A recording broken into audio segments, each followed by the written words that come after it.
Okay, it's noon. So, my name is Dr. Jessica Tartaro, and this is Love in the Time of Corona. I'm going to wait just a few minutes because I just hit broadcast. So, I want to give everyone a chance to come on. So, here's the deal. In a moment, I'm going to officially start the webinar. Okay, so you're right on time if you're tuning in right now. In a moment, I'm going to officially start and launch into the webinar.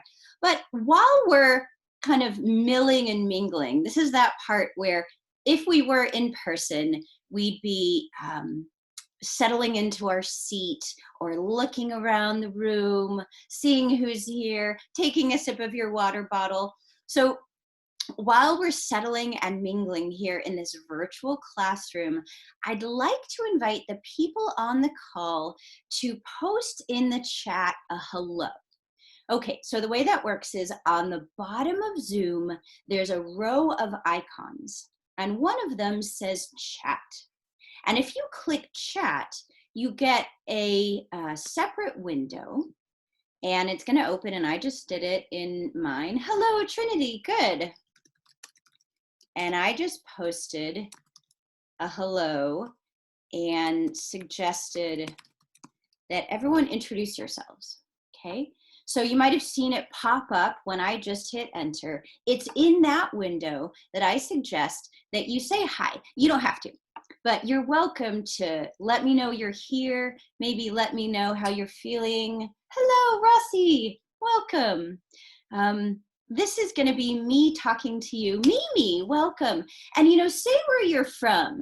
The cool thing is, if I was doing this in Port Townsend where I lived, we'd all be local, or maybe people would be from Seattle. But in that, we get to all gather, and we could be in different time zones, different parts of the country. Rossi's in Chicago, Michael's in Texas, awesome. Katie from Seattle, so welcome, Carrie. So this is a way where even though you see me, and I can't see you, you can all hear, kind of hear, like in the way that text is like sound, you can hear from each other. So if you're just joining, my name is Dr. Jessica Tartaro. This is Love in the Time of Corona. Kathy from Seattle. Oh, Leah and Colin, woohoo! And I've invited everyone to introduce yourselves on the chat. So here's the other thing about the chat. At the end of the call, welcome, Whitney. At the end of the call, or towards the end, like the last 10 minutes, I'm going to invite you to share your questions in this chat. So the people on the call are all going to see your questions. So just know it's not private. Everyone on the call can see your questions. Hazel Grace and Megan. But at the end of the call, my invitation is for you to use this chat box where everyone's introducing themselves to post your questions. So be thinking about them as I go along, because here's the deal. I want this to apply to the real life situations that you're struggling with. So I'm going to give you some information that is not a magic bullet or formula, and it doesn't take just one try to change our lives using these tools. These are tools for real life practice. And so what I'd love for you to do as we go along is to be thinking about, as I make these suggestions, if I applied this in my life, how would this go? And then if you have any questions or reflections, again, post them in the chat at the end of the call, and I will do my best to respond to those before we close. Okay, so I'm gonna close my chat box just so that I'm a little more focused, but I invite you to keep your attention on that question of what comes up for me as I hear these tools, and know that there's a chance to post so that we can have a little more interaction towards the end of the call. Okay, so it looks like we're nearly 5 minutes in, so I'm going to officially start this webinar by taking a deep breath, and wherever you are, I invite you to take a breath with me.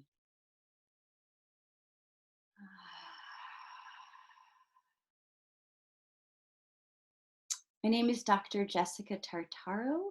Welcome to my bedroom, which is where I'm broadcasting today from Port Townsend, Washington. In this webinar on love in the time of Corona, I have two intentions. One is to stay connected to my body. One of my intentions, in fact, my first on this webinar, is to practice with you what I'm inviting you to practice, which is to stay connected to my body. One way of putting that is to go only as fast as the speed of connection, beginning with connection to me. Okay, so that's intention number one. My intention number two is to help you free up inside of you the love in there, the generosity and the love and the emotional intelligence that I have a feeling is right underneath whatever's blocking it, right underneath your stress and your anxiety, right underneath your worry, right underneath your sleeplessness. So my second intention is to help you free up all that love in there, those resources that can make our relationships flow. My hope is that through these tools that I'm going to share with you, through this education, you might free that love up. When I think of empowerment, I think of freeing up love. When we feel powerful, or at least when I feel powerful, I typically feel a sense of being safe and loved. So those are my two intentions, to stay connected to my body and to help you free up the love inside of you. Okay, so here's how I'm going to start. I'm beginning by offering you an affirmation. If you're watching this with your partner, I know Colin and Leah, you two are together. Leia, excuse me. Whew. I invite you to do this with your partner. If you're watching this by yourself, I invite you to receive my affirmation and then walk to a mirror and share this affirmation with yourself. The affirmation is this: thank you for all the work you are doing to stay sane and healthy right now. Thank you for how hard you are efforting to bring quality of life to me and others. I know you are doing your best. It doesn't mean everything is perfect, but I want to thank you so much for the service you are bringing, and it wouldn't be the same without you. Take a deep breath in.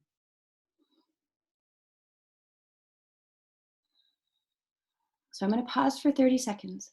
I want you to take that affirmation to the mirror, or take in the affirmation that I just shared with you and now affirm yourself. I'm looking at myself, so I essentially did that to myself. I want you to notice how that feels, or if you're with your partner, you're going to do a shortened version.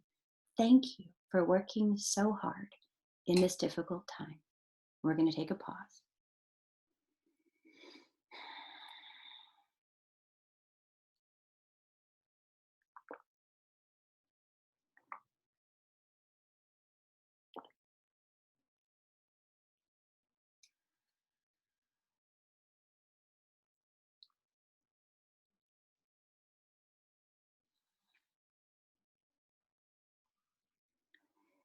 Okay. So what do you notice? You can post it in the chat, you can share it with your partner, or you can just make a mental note. What do you notice when someone says, or you say to yourself, "Good work, gal. Good work. I know, I see all the invisible things you're doing to try to stand upright these days, to try to keep your wits about you, to be as patient as you've been." So one thing I notice when others have said that to me, mostly because I've prompted them, because I've been experimenting with this, or when I say it to myself, is the fighter in me relaxes. The one who braces softens. This is that idea of freeing up the love inside of us, freeing up the creativity inside of us. Right underneath that shielding or that bracing is the creativity that I believe is being invited out in the time of Corona. Okay, what's going to allow our creativity to come out? I believe some of that is giving ourselves a ton of extra loving attention, so that we can discover something new. Okay, but if we're stressed, we're not going to be able to receive that invitation. We're just actually going to get kind of pummeled. So this affirmation, everything I'm doing on this call, setting intentions, taking a breath and slowing down, affirming myself and you with gratitude. These are all the tools, okay? So I'm going to explicitly talk about tools in the last 2/3 of the call. but I'm also showing you tools right now. I have a feeling that this affirming one another, leading with gratitude, actually has a lot to do with the success of our relationships right now. There is no one who's not struggling. I wrote this in some of my copy for this webinar. The thing we all need at the same time is the thing we can give. Okay, but beginning with giving it to ourselves. Thank you so much for the ways that you are making life better for those around you through your efforts, small and big, visible and invisible. Keep breathing in on that. And just notice where that goes. Okay. So from here, I'm going to give you kind of an overview of what's coming. So I'm going to start by talking about the gifts of the stress in the time of Corona. I'm going to start by talking about what stress may be showing us. This is a very complicated time. It's not just one thing is happening or there's one way to make meaning out of this, but I'm going to offer you one take on what stress is showing us, a framework for thinking about this time. And then I'm going to go into tools. Okay, tools, another way of calling tools is practices. Okay, once you have the tools, everything else is practice. I had this teacher in my coaching program, and we'd all ask him questions, and he'd go, "It's just a practice. You just have to practice, right? The fruit of it comes from getting on your mat every day, so to speak, using a yoga metaphor." So I'm going to talk about the tools and practices that I pray you will, like me, go home and use. There's this idea of we can prevent things and then we can clean up things if they've already happened. So actually that's what I'm going to do with the tool part, is to talk about how to prevent damage and then how to clean up damage and then ongoing tools for connection. So there's 3 parts. And then the last is an offer for you. So I feel pretty excited. One of the things I've been doing is thinking about what can I offer couples especially, but anyone in any intimate relationship. So it might be intimate relationships with roommates or friends, but couples especially, what can I offer that could really turn around the stress of this time? So at the end, I have an offer, a very special offer that I've been putting together for couples who might be interested in going further. Okay, so I'm going to take another deep breath. Okay. So beginning with what stress may be showing us. So if you're like me, you've been reading voraciously, curious to see what people are saying about this era, in addition to, of course, trying to get the facts in their original form, following the CDC and so on. So authors across the spectrum are saying similar things about this being a time to go back to the drawing board. This being an opportunity to consider how we do life, how we do it economically, how we do it in relationship to the earth, but in the case of this webinar, how we do life interpersonally, how we do our relational life. A chance to consider how we do it and to ask, do I want to do this differently? Okay, so if you've ever worked with me or come to my classes or done private coaching with me, you know that one of the things I talk about when I talk about intimate partnership and intimacy is that our partners are a mirror. Intimacy functions like a mirror. When we have sex with someone, when we let them into our hearts, when we get vulnerable and we show them our rough edges, what happens is they will inevitably, as long as we're getting vulnerable and the real deal, they will show us the parts of us that are undone. Often, whether we like it or not, right? We'll be in an argument with a loved one, and suddenly you might notice yourself, this is true for me, I notice myself getting super irrational, like, I don't have words for it, but just stop saying that thing because I don't like it. Especially those irrational parts, that's just like breadcrumbs showing us what is undone inside. You could even call it like our wounds inside, the parts that hang out in the crevices of our psyche that need attention, okay? So I'd like to suggest that the coronavirus, this global pandemic, the quarantine, the seeing what's happening in other countries, the watching it rapidly happen in our country, the fear for our own health, and the feeling of loss that is either real in our lives or impending, that the totality of that is functioning in its own right the way intimacy functions, reflecting back to us parts of ourselves that are hard to look at. Okay, let's remember that affirmation. Thank you for doing the work to stay conscious in this time. We are getting reflected back parts of ourselves that are hard to be with. Typically, we would be working out of the house and leaving these relationships. We don't have to be with them all day. Typically, we can go on vacation or at least have little outings and go to dinner. There's more economic buffer, so we can do things that kind of interrupt that constantly looking in that mirror. But while we're at home with each other, while we're not going on our trips, while we have less opportunity to kind of have the getaway or the escape, we're getting that mirror reflected back to us in full relief. It's loud in here, okay? Again, remember that affirmation.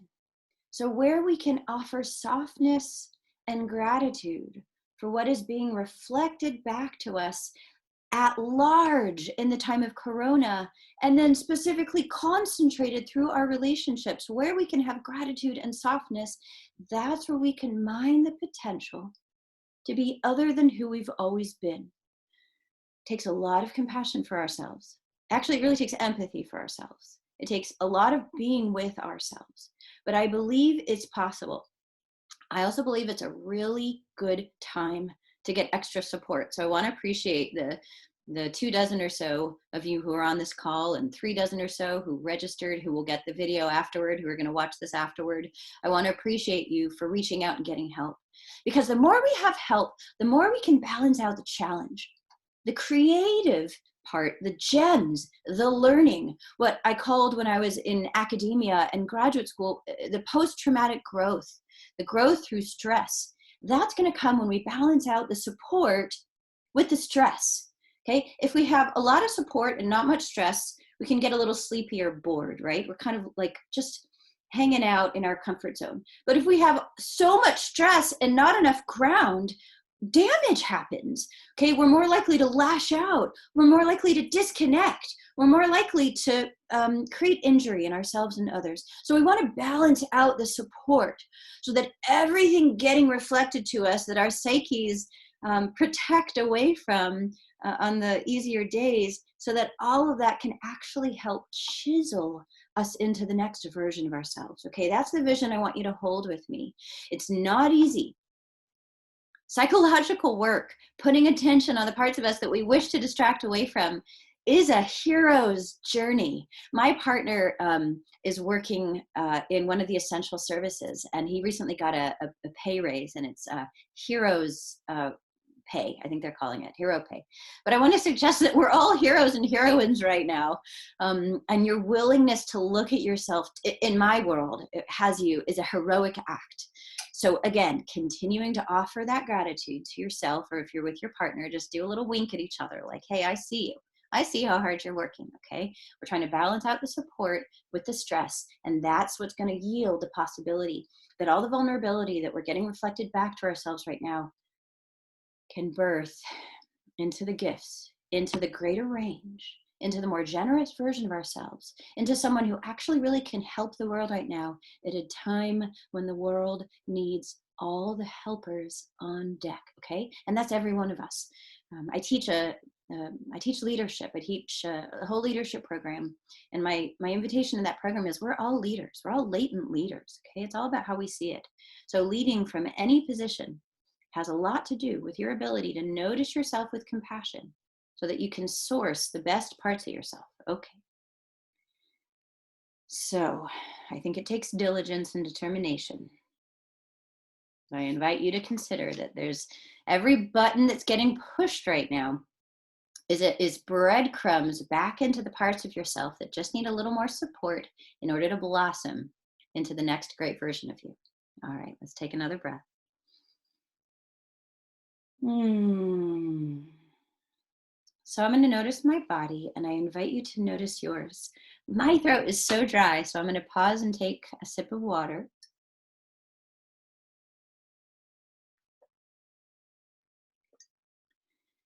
My sensitive parts need me to go slow these days. Can feel like things are happening so fast. So this going slow this whole concept is the segue now into the part about the tools. My sensitive parts need me to go slow. So if that's true for you, you might just notice what in you needs a little extra breath. Okay, you're in the comfort of wherever you are, your home or your car. I don't know if you're lucky enough to have this outdoors and it's nice weather. But giving yourself permission just to slow down for a moment. And that's the gift, isn't it? There's a little less of the hustle and bustle if you choose to let it be really that time of relief. I know for me, I typically see clients at my office.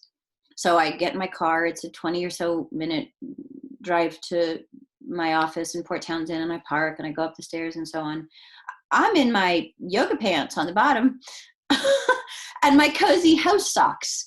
Okay, so it's like connect in with something that feels a little softer right now. Connect in with something that feels a little bit more like that animal creature comforts that are possible when we're less out of the house. What's that hashtag? Alone together. Okay, kind of creature comforting together.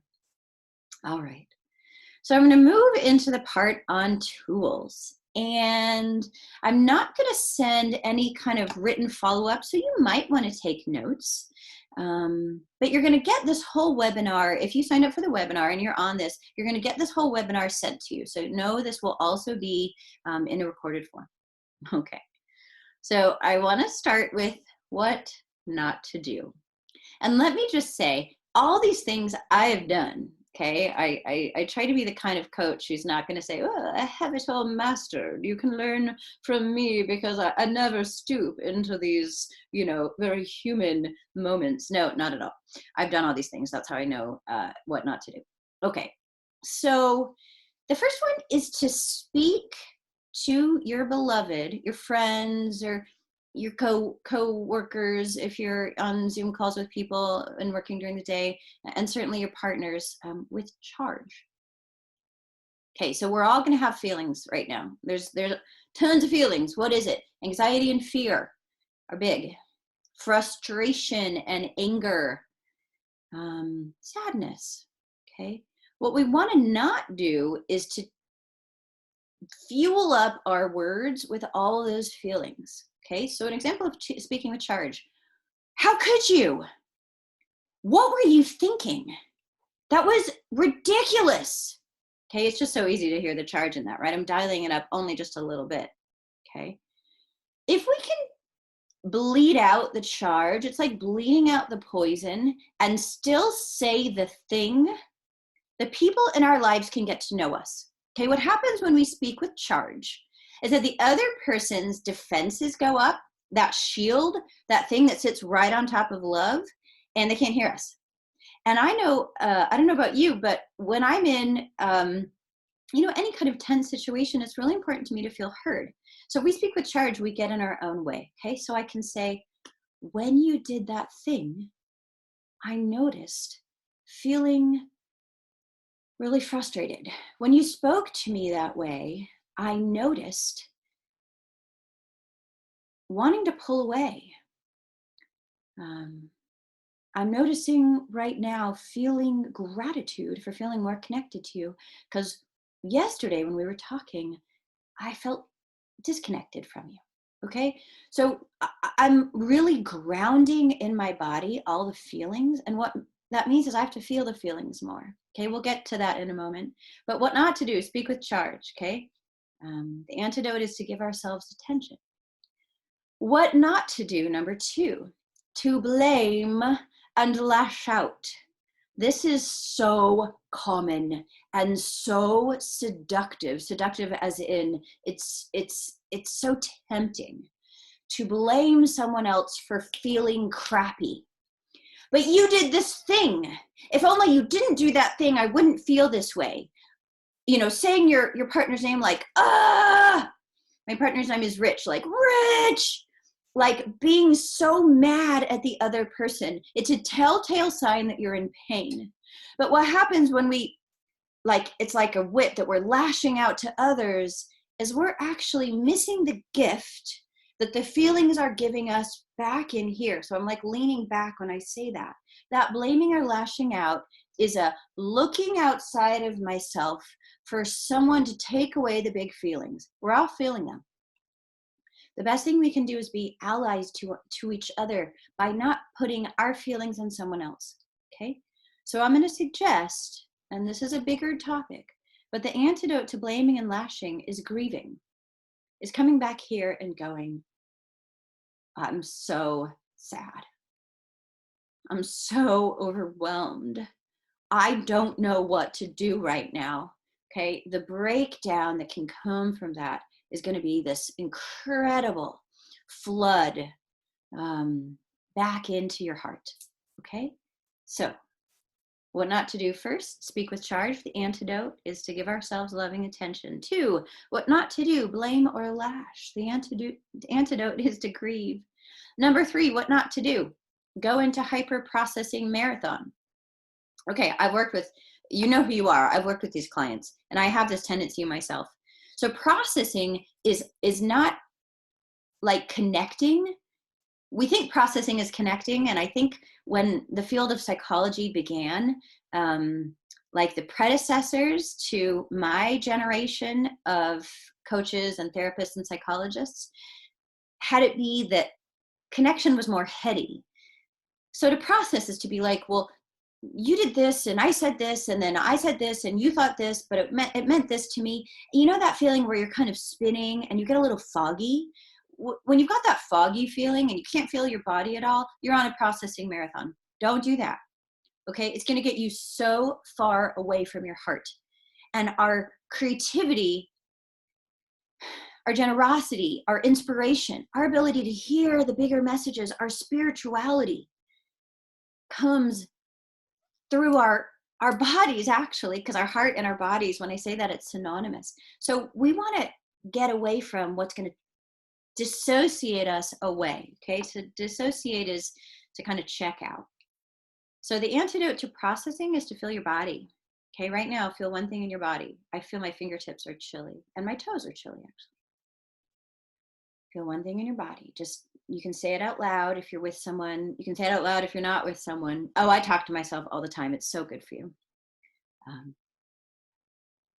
So an antidote to processing is to feel your body. What not to do. Last one, what not to do is to escalate. Okay, escalate is pouring flames on the fire. Escalate is speeding up. Escalate is cutting each other off. All the things that I've already talked about go along with escalating, right? I'm going to speak with charge when I'm going faster. I'm a lot more likely to blame and lash. I want to get into right and wrong, that heady processing, okay? You got to slow down. We've got to slow down. I have a business coach, and yesterday we had a coaching session, and she said, how's your breakdown practice going? Because it's like, I don't feel like I'm entitled to even comment at all on this period of time in life if I'm not letting myself break down. And it's going well, by the way. I've had a number of great breakdowns. And for me, breakdown is like a big cry, going to the place where I totally can't find my words and I just stay, feeling like I want to crawl out of my skin and just staying with it. So when we can slow down, we can have the breakdown, we can have the breakthrough, we can get into our bodies. So I'm a big advocate of this idea of, before we think we have something to offer, like check in with yourself and ask, am I receiving the gift of this time? Okay, so I think a big part of the gift is the breakdown, and specific for this webinar, the slowdown in our relationships. Okay, let's take a breath. Ooh. Okay, so I think we're about halfway through. So we're talking about the gifts of this time, the message of the stress, and we're talking about what not to do. All right, which leads us to the tools for damage prevention. Okay, So I know we're all in different forms of relationships. You might be polyamorous and you have multiple lovers. You might be in a long-term monogamous relationship. You might be flirting with people. You might be single. Okay, so I know we're all in different configurations. So I want to really encourage you, apply this to the situations in your life. The next piece is going to be talking about situations where the heat might be rising. Okay, so we might be parents, and this might be with kids, where the heat might be rising. So I want you to think about applying this to your situation, these options for damage prevention, for preventing the fire. Okay, the next one's going to be tools for the cleanup if all the damage prevention doesn't work.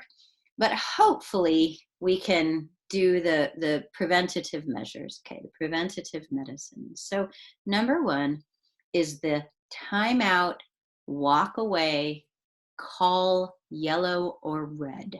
Okay, this is how to enact slowing down.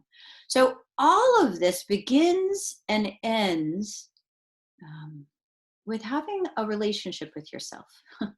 All of this idea of being a better partner, being a better parent, being a better coworker is really about being a better person.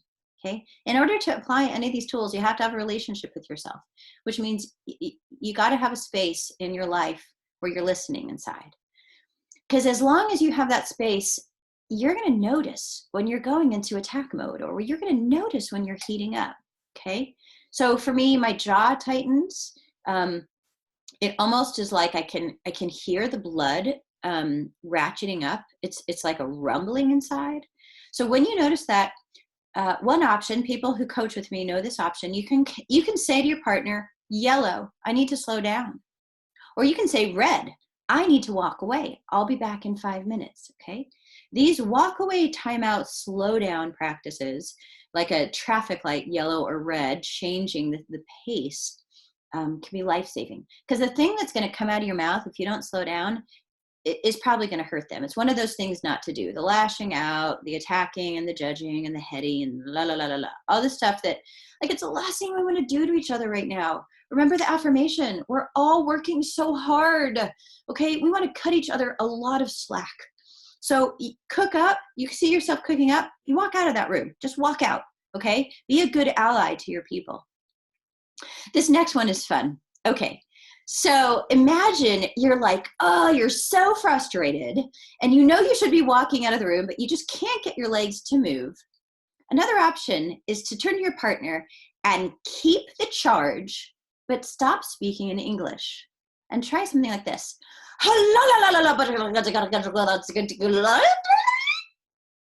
Speak in gibberish. So I've never been able to do this in a tense moment, but I've done this with clients when we've been in a coaching session that's kind of like a low stakes moment where we practice saying things to each other in gibberish. My partner and I also play in gibberish. We also kind of do like sexy talk in gibberish. But you can convey a lot of emotion without doing damage by talking in gibberish, okay? So I want you to hold that in your back pocket. If you can pull that out in a moment of tension, whew, I bow to you. I haven't quite been able to do it, right? I stick to my English, or I walk out of the room, and there's a few other things I do that I'll talk about. But if you can, in the middle of it, go, then you've totally upended the fight or flight, okay? You've just created what? Joy, laughter. I mean, just notice in your body right now how it feels to be looking at me, hearing me talking in gibberish, okay? You've put us in our bodies. So this is where these relational tools are like superpowers, right? Talking in gibberish is a damage prevention tool. Another one is either a code word or hand signals. Okay, so these really get into the nitty-gritty of a relationship. But if the two of you or the three of you or the four of you or whatever your configuration is, you know that you get into this pattern. And when you get into the pattern of processing and judging or blaming, and you've named it, you can say, stack of pancakes. And whenever you say stack of pancakes, you both know, oh my God, we need to take a break. Okay. Or that can be a hand signal like, I'm out. Or a funny hand signal like, well, don't do that because that could provoke someone. But a funny hand signal like just like, I don't know, shaking outside your own head, or like oh, you know, like putting your hands on your face. I mean, you can probably come up with better ones, but it's like a hand signal that's a body-based communication. So many of these tools have in common getting you into your body. Okay, our greatest resource for our love relationships is being in our bodies. So if you can come up with a hand signal or code word that's going to interrupt the process of disconnection, you're gonna have the potential to do damage prevention. Okay, and then the last one is just noticing something in your body. I mean, all of these overlap. Those of you who come to Authentic Relating Games or practice circling with me, and that's something I teach in my private coaching and also in my community events, you notice, you know that there's a practice called noticing, where we tune into what's happening and we can say, I notice that heat rising in my head. I notice that rumbly feeling telling me I better take a break. I notice my jaw clenching and I'm feeling like I'm going into attack dog, and I need to take a breath. Okay, so if you can notice in real time what's happening in your body, you have really acted as a hero in that moment to shift the disconnection into connection and to prevent the damage. Okay, damage prevention. Time out, walk away, yellow or red, speaking gibberish, hand signals or a code word, noticing something in your body. Okay, so all of these are de-escalation strategies. Let's take a deep breath.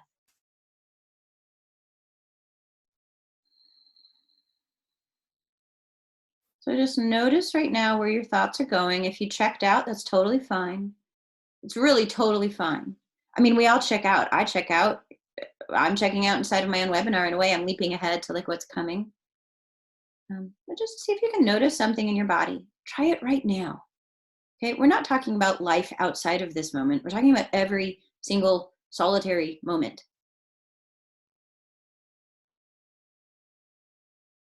Remember that affirmation. Thanking this one for how hard she is working, or they are working, or he is working. Just to stay upright, conscious, and present, and not doing damage in the world. Okay.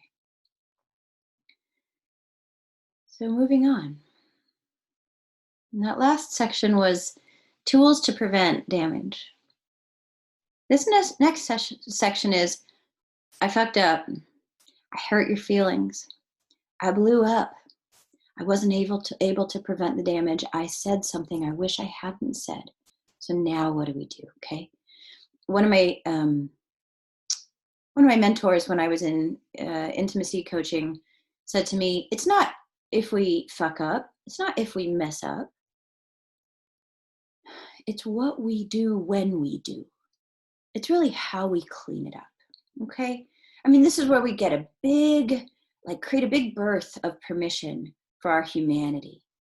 None of us is going to be at our best, especially like all day long these days. None of us pile on economic insecurity, dealing with your kids who are home right now, maybe being far away from parents or grandparents who are sick, like being in a town. Some of you are in towns where the numbers are really climbing, seeing your community struggle. So this is a lot pressing in on us. So we are bound to not calibrate perfectly with each other. I mean, for that matter, we're bound to not calibrate perfectly in our work with our clients, the people we're trying to help, right? God, I wish I could give this to doctors, to healthcare workers. This whole idea of, go easy on yourself, okay? That's not easy to do. I'm tough on myself. Wiggle fingers, anyone else who's tough on yourselves? I mean, I preach what I need. So tools for cleanup, okay? It's very likely you're gonna need these in the coming days. I know I have. In the days prior, and probably in the coming days too. So I'm gonna go through these tools one by one. The first one is taking ownership. Okay, this is the opposite of blaming. So to take ownership is to acknowledge I have a side of the street I can control. I have a side of the street I can control. The other side of the street, I sure wish I could control. I mean, in my mind, I have this idea that, oh, if only they would do what I say, it would be so much easier. But that's not up to me. I have a side of the street I can control. And when I take ownership for that, and 100% ownership, then I have the possibility to actually change my relationship to myself, and from there, my relationship with you. So the cleanup can sound like this. I'm a big fan of sentence stems, words that will start me out on the right track. So the first one is, what I could have done differently is. Okay, you just go back to that moment where you disconnected. What I could have done differently is.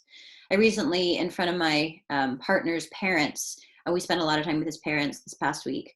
And we had an argument in front of his parents. Oh man, that was not fun.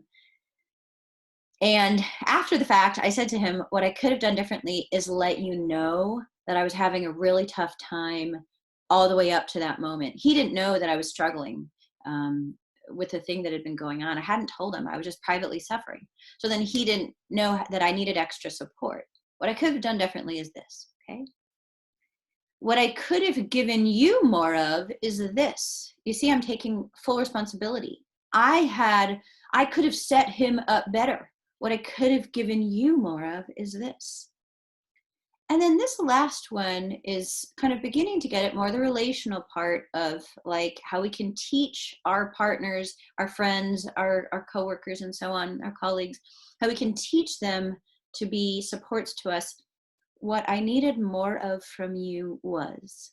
Okay, so that's actually like part taking ownership because I'm telling you what I need, and then part getting into the kind of how together we could resource this relationship differently. What I could have done differently is, what I could have given you more of is, and what I needed more of from you was this. Okay, taking ownership. The thing about taking ownership is it's really sexy. When the person I'm like, fighting with takes ownership, I notice for me, the most forgiving, responsible parts of me come out. It's actually one of those superpowers. It's amazing what happens when either one, and certainly both people too, but when one person starts by taking ownership, it totally changes the game. Because the default is blame. The default is to say, I'm a victim, of your whatever, you beat me up in this way, or you were insensitive to me, and so on. I mean, wiggle fingers, right? I go into victim like about half the day. It's okay. It's a place of us where we don't feel resourced. But when we can take ownership, we're actually like bolstering the part of us that is the most resilient part. Okay. And yeah, I would call it sexy. It's like the leadership moment in the relationship. All right, taking ownership. The next one is empathy. I love this word, empathy. Brene Brown has this really awesome cartoon, and I've posted it before on my page.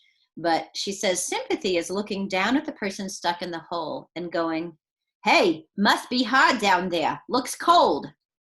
Kind of looking down into the person's experience. Empathy is jumping into the hole and going, I'll stand under the rain cloud with you. Okay.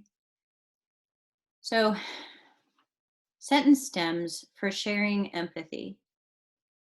Imagining I hurt you, I feel. Okay, I feel sad. I feel really disappointed. Imagining I hurt you, I feel. Okay. Imagining you feel sad, I feel. My partner said to me, imagining, what did he say? He said, hearing you think I hurt you. He actually said, it gives me a heart attack. And I was like, oh my God, don't say that. But it really said to me how much he cares about how I felt. It was so helpful to know the impact for him of my pain. I wasn't alone in it anymore. That's what empathy does. It has us feel like the person's crawling into the hole with us. Imagining you felt abandoned by me, right? By this point in the conversation, if we're doing damage prevention, we know what we've done. They've told us. Imagining you felt insulted by me. I feel, okay? It's not a getting anywhere kind of statement. It's a being somewhere statement. It brings us back to our body, back to connection. So that empathy is big. That can go back and forth for the rest of the conversation, because then you can reply with the person hearing that can say, hearing that, literally hearing that, I feel softer. Hearing that, I feel more connected to you. Hearing that, I feel relieved. Hearing that, I don't feel as mad. Okay, I don't feel as damaged. Okay, so there's the damage prevention, and then there's the cleanup. Okay, so I want to go into, with our remaining time, ongoing tools for connection. Because my hope is we're not necessarily just avoiding fires or putting out fires, right? I pray that your relational life has more even keel, right? We're going to have the fires for sure. But my hope is you've got some waxing and waning of the tension. You've got plenty of moments of play, plenty of moments of stillness, moments of like, oh my God, what do we do now? We're in these spaces we haven't been in before. But the way to actually till the soil and fertilize the ground beneath us and make sure that we have ongoing nutrition for our relationships, there's lots of ways to do that. My hope is that as we all grow in our capacity for relational intelligence, that's what I teach as a connection facilitator, is the we talk about like intelligence that's IQ, and we talk about like body intelligence, but relational intelligence is specifically this sensitivity to the living thing between us and others. As we grow in our relational intelligence, what becomes possible is that the baseline of our relationships lifts. It's not just damage prevention. It's not just like constant cleanup. We're actually in joy. We're in turn on. We're in wild creativity. We're in world change. Okay, do you see what happens when the whole thing rises together? So all the ships rising. Okay, so ongoing tools for connection. This is the part that maybe you can tell has me especially excited. So curiosity. Curiosity. The longer we're with someone, there's just this falling off of the gradient of curiosity. It's a commitment to practice, to stay curious about the person that you're with day in and day out, year after year, you've had children with, or if you don't have children, that you've grown and grown and grown with, right? You've turned a lot of pages with. Okay, so we think what? We know them, we don't see them anymore. I literally have couples come into my office when I was back at my office who don't look at each other so much of the time, and I'll say, I noticed you haven't looked at each other for the majority of this hour, and then they'll turn and go, oh, as if they haven't seen each other. Okay, so that's what curiosity does, is it helps us humble to the fact that every moment we are new, and every moment they are new. So being able to say to each other, what's that like? Just whatever your partner is telling you, like telling you about their day, or telling you about something they're learning, or telling you about, I don't know, this cool webinar that they saw. What's that like? What was that like? What is that like? What's it like for you to tell me? Okay, getting super curious, and especially getting curious about this moment. What's it like to be with me right now? What's it like to be holding me? What's it like to be cleaning up this mess together? Okay, do you see how this is not processing? This is not making right or wrong. This is really the advent of contemporary consciousness revolution, is these kind of technologies that bring us into the moment. Really, if I could wish one thing for everyone, like if I had a magic wand and I could, suddenly everyone has this, it would be curiosity. Because I have a feeling everything would change. We wouldn't project on each other. Projection is a whole nother topic, but that's essentially what happens when we're blaming each other. We wouldn't write stories on each other as if we know. We would allow ourselves to center in our own bodies, and then let our curiosity open us to constantly meeting each other. To be in a relationship where you're constantly in the newness takes curiosity. Okay. All right. Well, there's one more thing I want to say about that. My favorite wedding vow is may we always be a stranger. May we always be the stranger to each other. I thought that was so beautiful. May we always be the stranger. Okay. So curiosity, gratitude. Gratitude. Thank you. You could give that affirmation to each other half a dozen times a day. Thank you for the work you're doing. I know I don't always remember to thank you, but I want to start. Thank you for the effort you bring to our children. Thank you for all the work you're doing to make sure we have an income. Thank you for all the learning you do to make yourself a better person so that we as a couple can thrive. Okay? Gratitude is an awesome practice. Gratitude breeds gratitude. Just like taking responsibility breeds taking responsibility. Okay? All these things have these positive generative cycles. Okay? Curiosity, gratitude. And then going to the altar of your own healing daily. Okay? Being a better lover, being a better one who loves, right? I don't just mean sex. Anyone who loves. This webinar is for anyone who loves, is what I called it. Begins with being a better person. So making it a deep commitment to do the work of being a better person. So what does that entail? All the stuff. Eating well. Creating the kind of routine in your life that has you put the right foods in your body. Sleeping diligently, really taking care around your sleep, because that's where you're going to rest and rejuvenate. Doing your physical exercises, doing your spiritual practices, going to therapy. That's the other thing I would wish for the world, is everyone to go to therapy or coaching or whatever your path is for personal growth. But getting a guide to be with you one-on-one and helping you dig into this complicated persona in here. Okay, we're all these mysteries. The altar of your own healing. Yoga for me is a big part of that. Taking walks in nature. Okay, I mean, there's infinite. Going to the altar of your own healing, because this is actually the contribution to your love affair. It's not trying to change them constantly. It's not being in the constant processing. You're running out of resources. You think you're at your wit's end. Go take better care of yourself, okay? And I don't mean to sound harsh. I just mean to sound blunt. They are only going to reflect back to you the state of your own physical, spiritual, and emotional fitness, okay? Let our partners be that mirror, but don't blame the mirror. Don't blame the messenger. Go back and work on the person who's looking in the mirror, okay? Now, one of the things that I haven't talked about much in my teaching is sexuality and sensuality. But ongoing tools for connection include dropping into our sensual bodies and dropping into our sexual selves, and if we're lucky enough to have a sexual partner, and then sourcing play from that place. Okay, so you don't have to be in an ongoing sexual relationship for this to be part of your practice.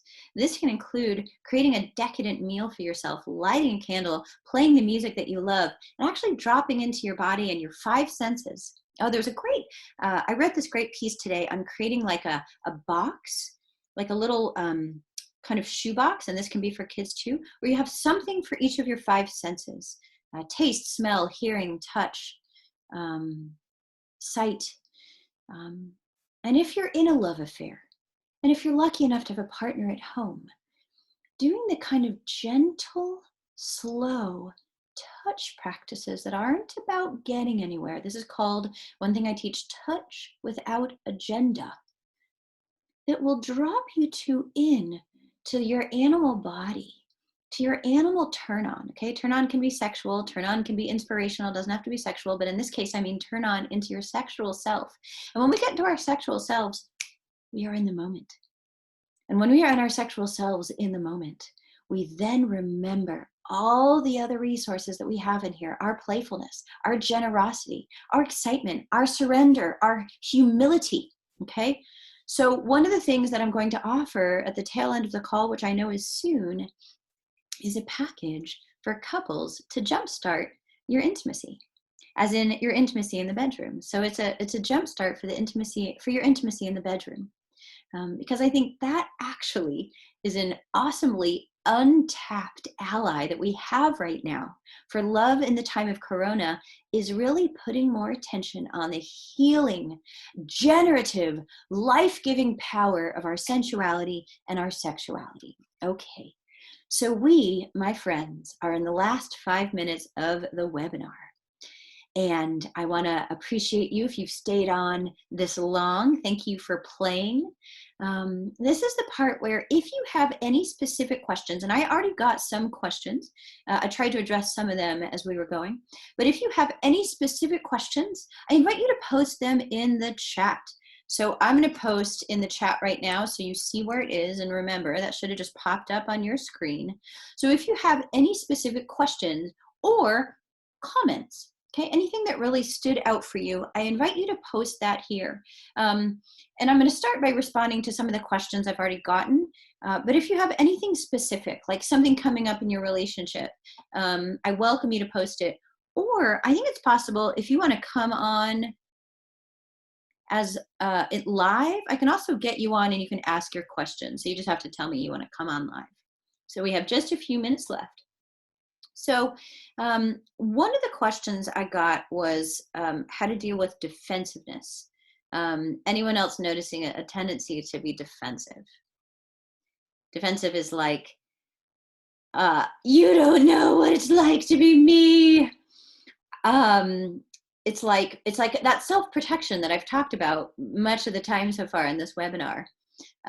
So defensiveness in other typically means that they're feeling in some way threatened. Defensiveness in self, same, right? But if you're noticing defensiveness in other, because I think that was your question, person who sent me this question, one thing you want to do is to help them actually know you're still on their team. Okay, I'm telling you, this affirmation at the beginning, you can't do it too much. Thank you for all the labor you are doing right now to try to stay connected to me. Okay, I would throw in a gratitude right there in the middle of their defensiveness.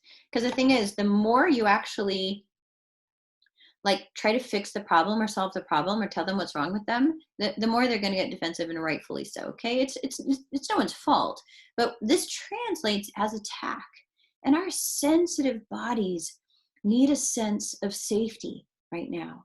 That's how the nerve endings come alive. When I talk about my sexuality training, I talk a lot about how the orgasmic body and the sense of safety run in parallel, run in tandem. That when we feel threatened, like, oh, alert, alert, alert, our orgasmic body goes, right? Well, there's no makeout on the horizon. We're not able to feel our genitals. We're not able to feel like the sensitive parts of our body mind. We're just behind that shield. So what we want to do when our partners start feeling defensive is we want to level the ground and say, hey, it's me. It's me. It's me. Remember? Come back. I'm on your team. I can see, this is the empathy piece, I can see based on how I've been behaving that you might think I'm not on your team. And I'm sorry. Imagining you feel that, I feel sad. But it's me. I'm here. I'm on your team. Okay? So I offer that to this question of what do I do if my partner gets defensive? So if there's any other kind of comments or questions, I definitely encourage you. You can either email them to me, you can post them in the chat, and if I don't get to them in this hour, then I can work with you in the future. Oh, you're so welcome, Sarah. But the last thing I want to share is, and just be, even if you can't formulate a question, just be thinking about how all these ideas, I mean, it's just, these are ideas in kind of a vacuum in a way. I tried to give you some examples from my life, but be thinking about how all these ideas can apply in your world, okay? And be careful if you notice this tendency to make yourself bad. Oh my God, I've been doing this thing. Careful. Because all our creativity, remember what I said at the beginning, our capacity to learn comes from a feeling of being acknowledged. Our capacity, that kind of supple part of us that can grow, is only available when we give it support. How to be a better lover? Be a kinder person to yourself, okay? So this is not about making yourself bad for not doing it right the first time or the last time or however long, you've been struggling. It's, oh, thank you, self, for tuning in to an opportunity to get some guidance today. Yeah. So I leave you with this offer. If you are in a relationship right now, if you are in a partnership, your partner doesn't have to be on the call. I am offering 3 packages. So that's to 3 couples to do a jumpstart to your intimacy with me. It's just a little bit of a tickle. It's going to be 3 sessions to get an education about how to amplify your turn on, your sensuality and your sexuality as a resource for you to love in the time of Corona. 3 packages, a jumpstart. And then the next step would be to contact me, Dr. Tartaro at gmail.com. And what we'll do is we'll do a qualifying interview. In that interview, you'll get the chance to select mild, medium, or spicy. Do you want your jumpstart to go slow? Do you want your jumpstart to be all in, a little bit of spicy for you? So depending on where you are in your relationship, I can tailor to you. So my hope is that I'll get to work with just a few couples to start.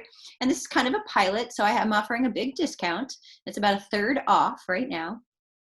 If you are interested in that, or if you know someone who might benefit, put them in touch with me, Dr. Tartaro at gmail.com. And I'm going to put my email address in the chat. And then I notice a comment. So I'm going to put this email address in the chat. And then I'm going to respond to this comment. And then we are going to close for the afternoon. I'm just so glad that everyone has joined. Okay, so I heard from Victor. I used to, or still, overthink things, which I think you refer to as overprocessing, which rings true for me. Oh, cool. I'm glad that you related to that. I find that having a somatic practice where I tune into my bodily experience really helps, but it's so hard to stay consistent, even if my brain knows it's good for me in my relationships. Oh, amen, brother. I can relate to that. It is hard. Okay, so I'm going to address this last question, and then we're going to close. We're just at the hour. So first of all, I want to say, by you stating that, I'm not sure if you noticed this, so I kind of challenge you to reflect back on yourself, but I imagine you just gave yourself a little empathy. It's so hard to do,